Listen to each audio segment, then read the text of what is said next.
to core and fill your banana with Banana Loca. Take the banana and cut off the tip.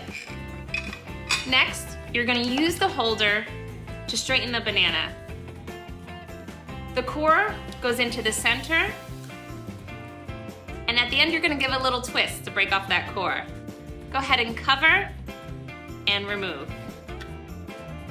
We have this plunger cleaner here for you to be able to remove the center of the banana. And next, we're ready to fill. I'm using Nutella to fill my Banana Loca, but you can enjoy with a variety of food pairings, from peanut butter, jams and jellies, yogurt, honey, and even fluff.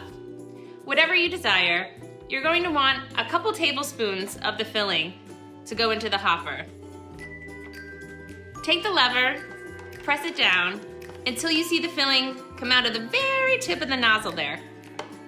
Take your cored banana, insert it in the end, and let the filling do its job and push the banana out as you push down. And that's it.